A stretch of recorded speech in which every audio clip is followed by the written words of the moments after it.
La voz de Mark Bernes la conocía todo el mundo, desde los generales hasta los prisioneros.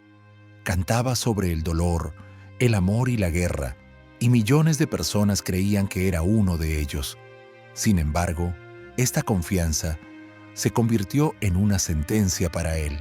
Era un judío, un ídolo popular y parecía intocable, hasta que en los círculos criminales se escuchó la frase: «Ya no es uno de los nuestros». ¿Por qué un favorito de millones terminó en una lista para ser eliminado? ¿Quién y por qué perdió su vida en una partida de cartas?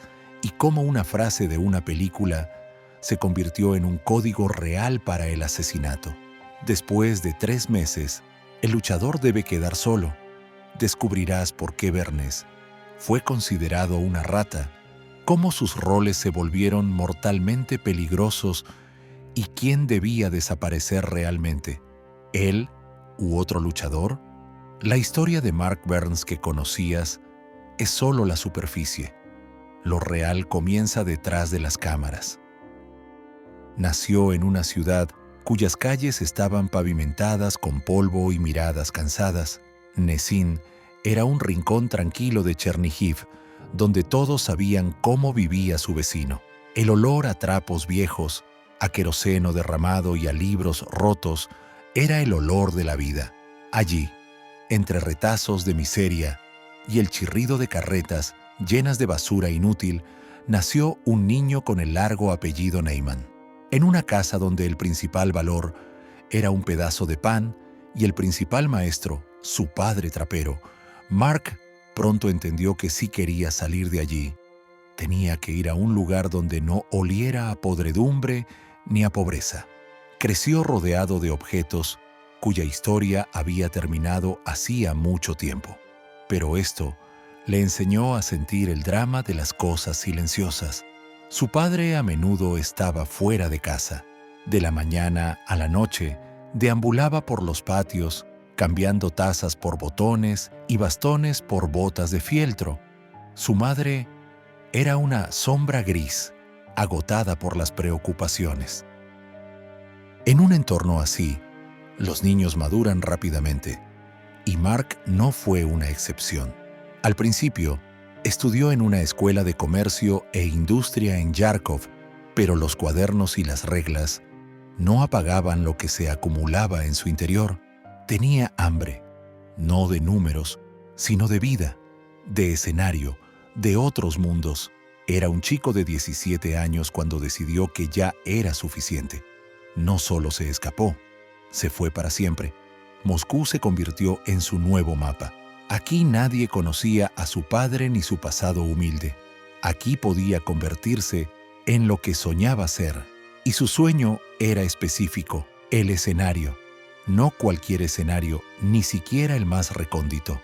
Recorría los teatros, se ofrecía como extra, se quedaba en las masas, en silencio, sin palabras, solo estando presente en el cuadro, en la escenografía, en las historias de otros. Entendía que para ser escuchado, primero tenía que volverse imperceptible. Absorbía en silencio cómo actuaban los demás, cómo trabajaban con la luz, cómo el silencio de la sala cambiaba cuando aparecía un verdadero artista. Fue entonces cuando eligió un nuevo nombre, corto y sonoro. Leyó un poema de Robert Burns, y algo en ese nombre le atrajo. Tal vez el ritmo, tal vez el dolor. Así, Neyman se convirtió en Bernes, sin amigos, sin dinero, sin contactos, solo con una sed insaciable de estar donde las candilejas se apagaban. Dormía entre bastidores, comía a salto de mata y vestía un abrigo gastado. Pero en su mirada ardía una determinación que ni el invierno moscovita ni la indiferencia de los directores podían apagar. No sabía cómo retroceder, e incluso cuando lo despedían, regresaba silenciosamente como una sombra. No porque no entendiera el rechazo, sino porque sabía que un día dirían que sí, y él estaría preparado. El destino en la vida de Bernes no fue solo una casualidad. Fue el comienzo de un punto de inflexión al que, al parecer, había estado caminando toda su vida. Lo notaron, no en el auditorio ni en el pasillo, sino donde se toman las decisiones en silencio, en el set de filmación. Era el año 1936. En Mosfilm buscaban una cara para un papel secundario en la película Prisioneros. Nadie sabía en quién se convertiría este hombre con una chaqueta raída y una mirada inquieta, pero apareció en el encuadre como si siempre hubiera vivido en él. Allí lo vio Yudkevich, un director joven y ambicioso, con nervio e instinto. Notó no su técnica, que Mark no tenía en ese momento, sino algo más, esa misma mirada, cansada y penetrante, como si hubiera pasado por 1000 destinos. Yudkevich no lo pensó mucho y le ofreció a Bernes un papel en Mineros. No fue solo un avance, fue un salto. De repente, de ser un extra anónimo, se convirtió en portador de un verdadero drama. La cámara no lo asustaba. Al contrario, parecía que lo había estado buscando todo este tiempo. Cuando Sigulev de El hombre del fusil apareció por primera vez en la pantalla, los espectadores no podían apartar la vista.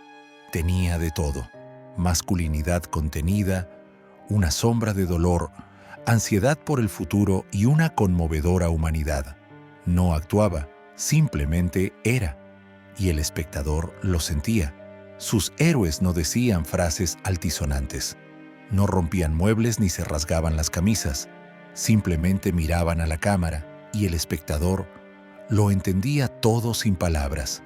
Los rodajes se convirtieron en su nueva realidad. Caminaba por los pabellones como si fuera su casa. Sabía dónde estaba la cámara, dónde estaría la luz y cómo girar la cabeza para que el dolor no pareciera forzado y la verdad no se viera como una pose. La gente empezó a reconocerlo en el metro, en las calles, en las panaderías. Alguien decía: «Ese es el de Mineros». Otros simplemente asentían en silencio, como si se encontraran con un viejo conocido. Pero lo más importante era que sentía que el cine lo aceptaba, no solo como actor, sino como portador de una verdad interior. Era prisionero de la cámara, no en el mal sentido. Ella lo retenía porque él sabía hablar sin palabras. Era como si el escenario y el objetivo hubieran estado buscando a alguien que mostrara no la actuación, sino la autenticidad. Y Mark se convirtió en esa persona. Todo cambió cuando se estrenó la película Dos luchadores. Allí, en el contexto de calles quemadas y el estruendo de la guerra, apareció Arkady Zhubin. No era solo un personaje, sino una imagen en la que millones de personas se reconocieron. No era un papel, era un destino, expresado en una entonación, una mirada, una pausa. Zhubin no gritaba consignas, simplemente avanzaba con moderación, como lo hacían miles de personas. Tenía algo que los espectadores no encontraban en los periódicos y los informes, una verdad que no necesitaba explicación. Fue en esta película donde sonó una canción imposible de olvidar, Noche Oscura. No fue solo una inserción musical, se convirtió en el aliento de toda una generación, en un momento en que el frente carecía de municiones y la retaguardia de pan. Esta melodía, con la voz ronca de Bernes, penetraba en el corazón mismo. La escuchaban en las trincheras, bajo las mantas, en voz baja, no porque no pudieran hacerlo alto, sino porque les dolía. Tenía de todo. La ansiedad por el ser amado, la espera insoportable, el miedo a perder, la ternura que se avergonzaban de mostrar a los demás, y una voz que no era de un artista de variedades ni de un conservatorio, sino una voz humana, rota, pero por eso mismo viva. Después de Dos luchadores, el nombre de Bernes ya no necesitaba presentación. No era necesario firmarlo en los créditos. Su voz se reconocía desde la primera palabra. Se convirtió en algo más que un actor o un cantante. Se convirtió en la voz del soldado que no sabe hablar de sus sentimientos, pero los canta en voz baja para sí mismo. Lo empezaron a invitar al frente, le pedían que actuara para los heridos y que grabara discos. No cantaba por la fama.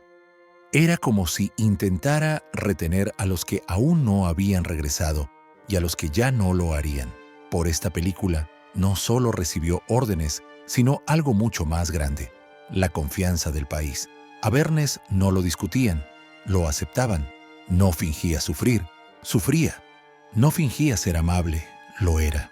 Y Noche Oscura se convirtió en una parte integral de la guerra, como las cartas del frente, como las fotografías cuidadosamente guardadas, como los recuerdos que te dificultan respirar. Desde entonces, Bernes no fue solo un actor. Se convirtió en parte de la memoria, esa que no puede ser borrada ni por el tiempo ni por los nuevos nombres. Después de Dos luchadores, ya no le preguntaban si era el que. Lo reconocían instantáneamente en las estaciones, en las tiendas, en los hospitales. Estaba en todas partes donde sonaba una voz capaz de romper el silencio. En un país exhausto y devastado, sus canciones se convirtieron en una especie de terapia, algo que le recordaba a la gente que todavía sentían. No solo interpretaba textos, creaba un espacio en el que las palabras cobraban vida. Te amo sonaba no como un lema, sino como una confesión de un hombre cuya vida había pasado de largo. Serioshka de Malaya Bronaya no era sobre un niño de la calle, sino sobre la amargura que muchos ocultaban detrás de los recuerdos. Su voz parecía saber lo que significaba la pérdida y lo doloroso que era recordar. No gritaba en el micrófono, ni gesticulaba con las manos. Se paraba, con la cabeza ligeramente inclinada, y simplemente cantaba, pero parecía que las paredes temblaban. En su voz había algo que no se podía descifrar. No era ruidosa, era honesta, y eso fue suficiente para que en los hogares se apagara la luz, se sentaran junto a los receptores de radio y escucharan cómo Bernes susurraba. Era directo, como si supiera lo que habías pasado, lo que temías y lo que no habías llegado a decir. ¿Quieren los rusos la guerra? Era una canción que tenía más diplomacia que cualquier discurso. Le tenían miedo, pero la ponían. La llevaban en discos al extranjero, a exposiciones, a embajadas, porque Bernes sabía hablar el idioma del corazón sin retórica innecesaria, pero de tal manera que incluso aquellos que no hablaban ruso entendían de qué se trataba. Era el arte de no persuadir, sino de sentir. En los despachos, los funcionarios se rompían la cabeza con otra campaña cultural. Pero Bernes cantaba, y lo escuchaban más que a ellos. No tenía rango en el partido, pero se convirtió en alguien a quien citaban, en quien creían, a quien esperaban. Su camino hacia el título de Artista del Pueblo de la RSFSR no fue rápido, fue merecido. Cada disco, cada escena, cada aliento ante el micrófono era un servicio. Cuando le dieron el título, no cambió, no se volvió más alto, o más ruidoso, más inaccesible. Siguió siendo el mismo hombre que una vez durmió entre bastidores, esperando en la puerta de entrada, pidiendo aunque sea un papel de extra, solo que ahora tenía a su espalda un país que lo seguía por amor, no por orden, y ninguna directriz podía anular eso. Estaba acostumbrado a ser conocido, pero no de esta manera. En el otoño de 1958, mientras su voz volvía a sonar en la radio, en los pasillos del Ministerio del Interior, se discutía un nombre que de ninguna manera debía aparecer en un informe criminal. Mark Bernes, el favorito del país, un símbolo de esperanza, de repente se encontró en el centro de un informe operativo en la mesa del propio Yrushov. El documento llegó inesperadamente. hablaba de un posible crimen. En Kazán, supuestamente se había celebrado una reunión de ladrones de ley donde se decidió el destino de un famoso actor. Pero no había apellidos ni indicaciones directas, solo insinuaciones, frases extrañas y una línea inquietante. ¿Ha visto la película Dos luchadores? Después de 3 meses, el luchador debe quedar solo. Palabras que podrían parecer una broma o una cita, en el contexto de la correspondencia criminal, parecían siniestras, dado que en Dos luchadores, los papeles principales los interpretaron Boris Andreev y Mark Bernes. Los agentes comenzaron a preguntarse quién estaba bajo amenaza.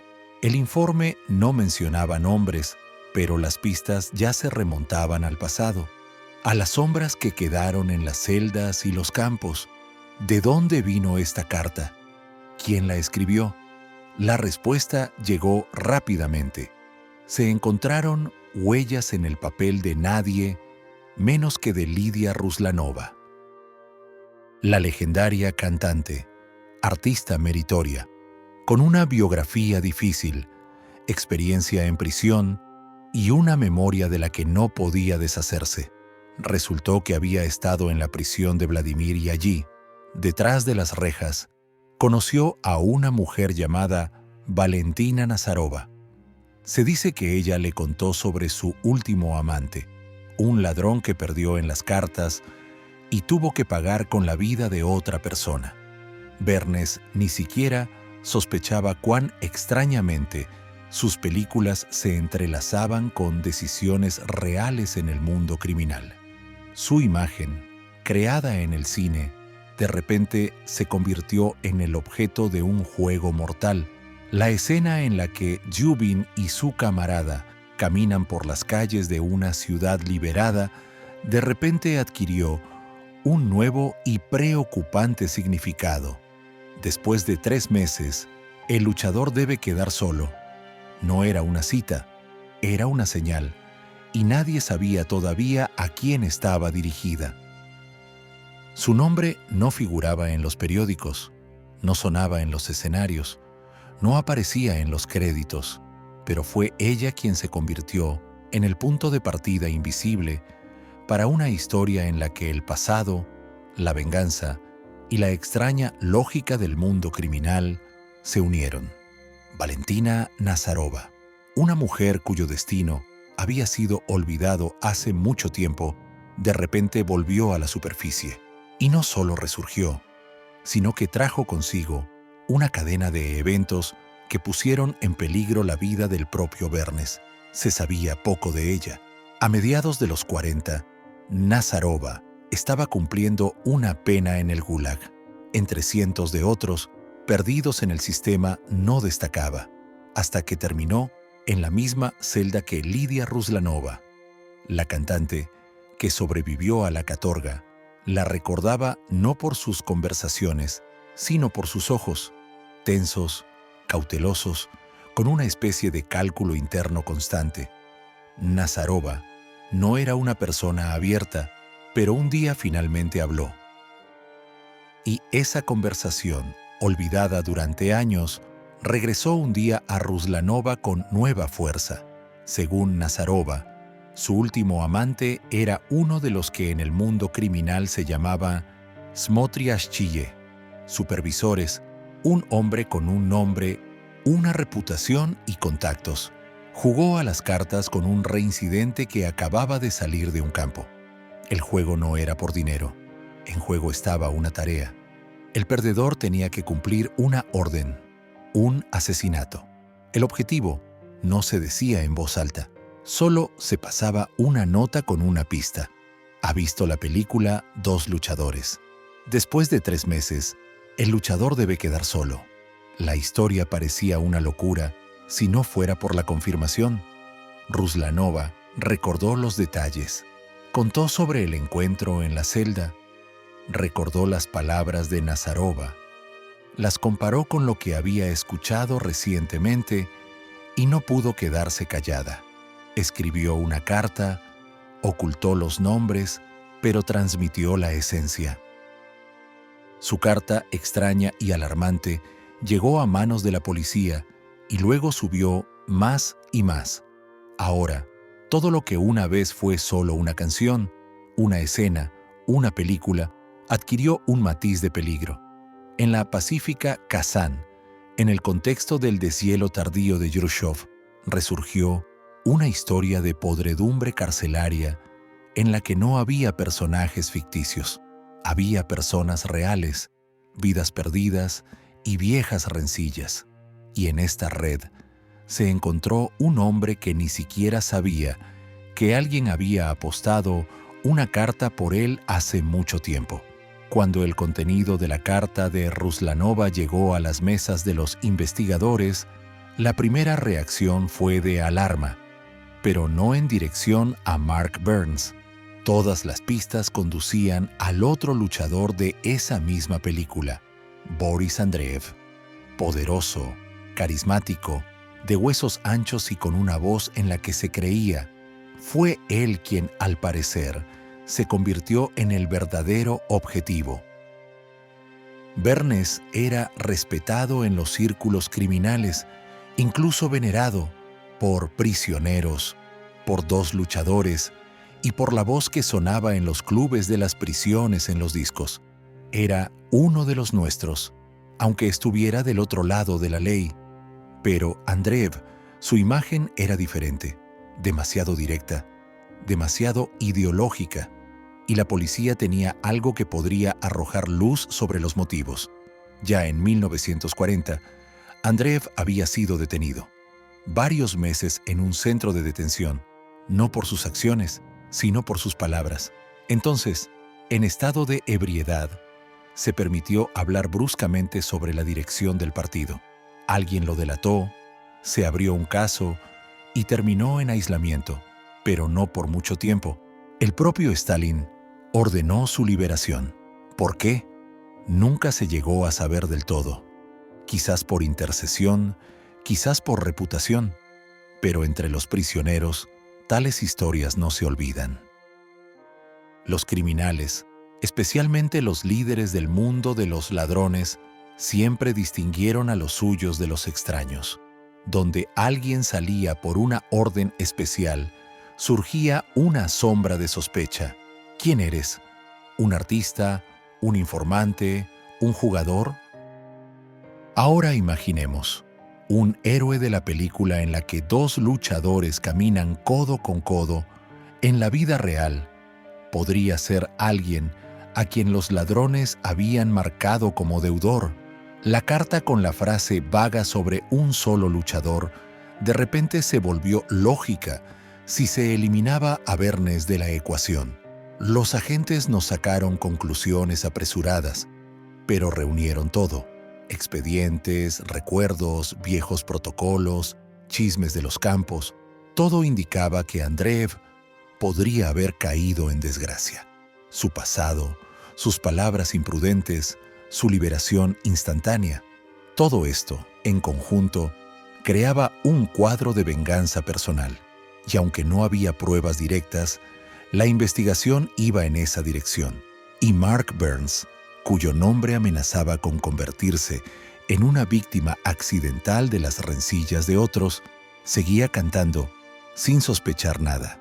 Parecería que si Bernes caía en los informes criminales, era solo como un símbolo. Su voz sonaba en las celdas, en las cárceles de tránsito y en los clubes de los campos. No era un extraño en ese mundo. Al contrario, los ladrones de ley lo respetaban, pero el respeto es algo frágil, especialmente donde todo se basa en conceptos. Hasta cierto punto, Mark Burns era uno de los nuestros. Sus roles, prisioneros, soldados, gente común que había pasado por el dolor, hablaban el mismo idioma que el público al otro lado de las rejas. Pero todo cambió cuando se convirtió en otra cosa, no en la vida, sino en la pantalla. En 1956 se estrenó la película El caso número 306. En ella, Bernes interpretó a un comisario de policía, un héroe fuerte, un hombre de principios, un hombre del sistema. Y un año después, se estrenó Patrulla Nocturna. Y ahí comenzó lo más interesante. Su personaje era un ladrón apodado Ogonok, que estaba cansado, se había retirado de los asuntos y comenzó a ayudar a la policía. El mundo de los ladrones lo percibió como una traición. Cine, un papel, un artista, sí, pero no para aquellos que viven según los conceptos. Allí no hay excepciones por la profesión, no se separa al actor del personaje. Y si una vez estuviste con ellos y luego interpretaste a un Zuka, rata, no hay vuelta atrás. Semejante veredicto tácito podría significar mucho. Y no se trataba de una ofensa personal. Era un gesto simbólico, pero destinado a la realidad. El hombre cuyas canciones sonaban en la zona, área de prisión, ahora se convertía en la cara de aquellos que venían a las cárceles no como prisioneros, sino para hacer registros. Bernes, quizás, no sospechaba cuán profundamente había sido percibido su nuevo papel. Pero en esos círculos donde los nombres no se olvidan, comenzaron a catalogarlo como anulado. No de forma abierta ni ruidosa, pero notaron que había cruzado una línea invisible, más allá de la cual comenzaban otras reglas. Y fue en ese momento, cuando parecía que Andreev estaba en peligro, que el riesgo real también podría cernirse sobre aquel a quien una vez habían idolatrado. Las películas cambiaron su estatus. Siguió siendo un héroe para la gente, pero se convirtió en un extraño para aquellos que una vez escucharon Noche Oscura como su propia oración. Y en este contraste se encuentra todo el drama del momento. La canción que salvaba, de repente se convirtió en una razón para la venganza. Las palabras, escritas a máquina y entregadas al círculo de ladrones, eran concisas y aterradoras. ¿Ha visto la película Dos luchadores?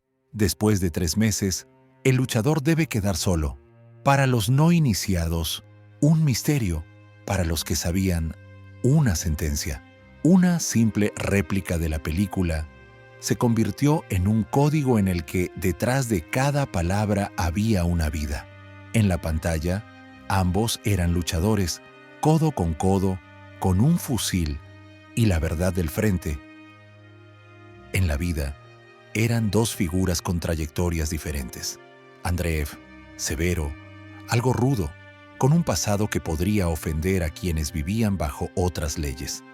Bernes, suave, lírico, con una voz que era conocida incluso detrás del alambre de púas, pero esa misma voz, aunque amada, de repente se volvió demasiado parecida a un rechazo de la antigua hermandad, de un trato silencioso entre el campo y la pantalla. Los investigadores no podían entender durante mucho tiempo quién de los dos era el luchador que debía quedar solo. La sombra caía sobre ambos. Andreev tenía un episodio en el centro de detención, un conflicto no confirmado con el mundo criminal. Bernes, nuevos roles que los ladrones no podían aceptar. Uno con un resentimiento en el pasado, el otro con un resentimiento en el presente. Y ambos en la mira, aunque sin una línea de tiro clara.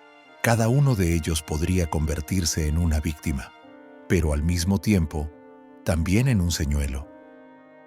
La frase no mencionaba un nombre, dejaba la elección a aquellos que se consideraban jueces. Alguien, en algún rincón oscuro, ya había decidido quién no sobreviviría a esos 3 meses. Alguien sacó esa misma carta, donde la apuesta no era por dinero, sino por la vida. Mientras las autoridades adivinaban, el mundo criminal guardaba silencio. No había declaraciones, no había amenazas, solo una nota y un recuerdo ajeno, impreso en una línea mecanografiada. Lo más aterrador era que no era una broma, no era una intimidación, sino una orden formulada como un acertijo. eliminar a uno de los dos en silencio, para que solo quede una voz, solo una sombra. Todo dependía de a quién se había designado como el perdedor y a quién como el objetivo. Mientras tanto, el reloj corría y alguien esperaba el día en que de los dos luchadores solo quedara uno. Durante mucho tiempo, todo permaneció en las sombras. Los agentes no sabían a quién proteger, a quién vigilar, a quién interrogar. En el mundo criminal, el silencio era una señal de que el asunto era realmente serio. Nadie hablaba porque las apuestas eran altas.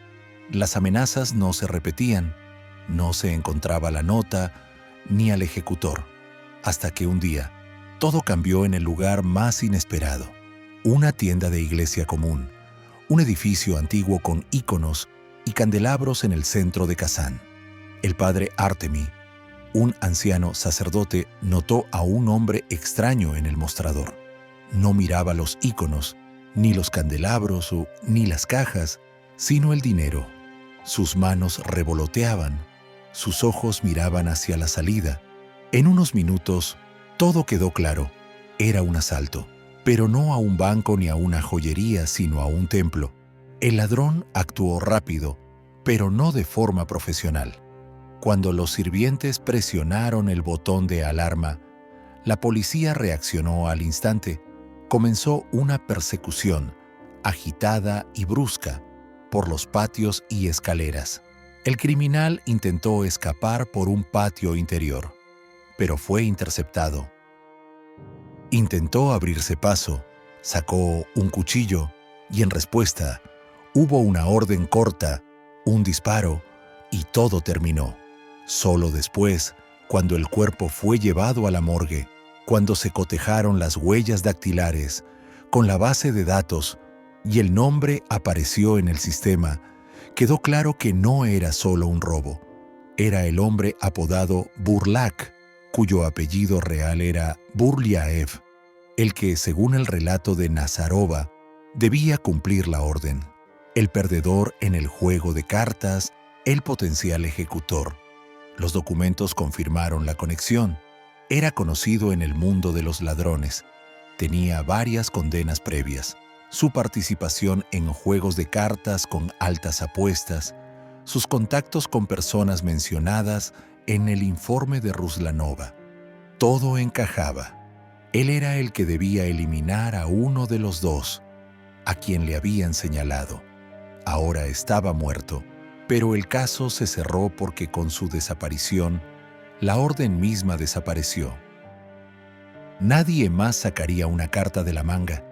Nadie continuaría el juego donde la apuesta era la vida de uno de los luchadores. ¿Quién era exactamente el objetivo? Siguió siendo un misterio, quizás incluso para el propio Burlak. Quizás no supo el nombre hasta el final, o quizás lo supo, pero no tuvo tiempo de llegar al final. Bernes nunca supo lo cerca que estuvo del borde. Él siguió viviendo, cantando, actuando, recibiendo cartas de los veteranos del frente, escuchando aplausos. Todo se resolvió de forma discreta, sin un disparo a quemarropa, sin persecuciones en las calles, solo un breve episodio en la tienda de la iglesia que se convirtió en el final de un capítulo peligroso donde el arte y el mundo criminal se encontraron en un mismo punto. Sabía que el escenario sabía esperar, que el espectador estaba dispuesto a perdonar una pausa si luego sonaba una voz por la que volvían una y otra vez. Pero el tiempo no es un público, no da intermedios y no tolera finales pospuestos. El diagnóstico sonó en voz baja, casi rutinariamente, en un consultorio que olía a alcohol y a papeles. Mark Burns escuchó al médico como si estuviera hablando de otra persona. No se trataba de un resfriado ni de fatiga, sino de algo que no se podía volver a actuar. Siguió trabajando, no porque no lo entendiera, sino porque sabía que detenerse significaba rendirse. Los últimos meses estuvieron llenos de una extraña energía. Cantaba como si supiera que el tiempo se contaba no en años, sino en escenarios, en líneas, en respiraciones. Su voz se volvía un poco más grave, su mirada más profunda. No se quejaba, no estaba acostumbrado. La enfermedad era insidiosa. No gritaba, no lo derrumbaba todo de inmediato. Desde adentro, apagaba lo que era su base, la respiración. Para un cantante, esto era una sentencia sin juicio. Pero él luchó en silencio, sin gritos, sin cámaras. Incluso sus allegados no siempre se daban cuenta de lo grave que era la situación. Mientras tanto, en los altos despachos, finalmente se decidieron. Su nombre fue incluido en la lista para el título de Artista del Pueblo de la URSS. No era solo un premio, era el reconocimiento de una escala que había superado hace tiempo los límites del género, el formato y el sistema. No lo pidió, no lo recordó, simplemente vivió como si no hubiera otras opciones que entregarse a la gente a través de la música y la pantalla. Los documentos estaban firmados. Solo quedaba la entrega formal. Pero el tiempo jugó su partida antes. La ceremonia no tuvo lugar. La ley era estricta. El título no se otorga póstumamente. Se fue un día antes de que pudieran nombrarlo públicamente. Desde un estrado, con diplomas y flores, no lo supo. O quizás lo supo en el mismo instante en que se dio cuenta de que su canción había sonado hasta el final, sin repeticiones, sin cortes. El último acorde se desvaneció, pero no se disolvió. Permaneció en las voces de aquellos que, años después, tararearían sus líneas sin saber que fueron interpretadas al límite de la respiración.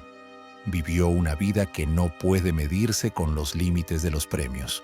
Sus canciones sonaban donde las consignas no llegaban. Su voz consolaba en momentos en los que ni las órdenes ni las promesas ayudaban, pero el día en que el país debía nombrarlo justamente artista del pueblo de la URSS, llegó una demora que ya no se podía corregir. La ley era fría e implacable. El título no se otorga póstumamente. Todo lo que debía suceder estaba preparado. Firmas, documentos, palabras solemnes. Solo faltaba la ceremonia, pero él no la esperó. Como si los últimos pasos de la gratitud oficial se hubieran atascado en algún lugar entre los ministerios y el calendario. Y en esto hubo una ironía especial, porque ningún documento, ningún papel con un sello podía expresar lo que él significaba para la gente. No necesitaba una identificación para ser eterno.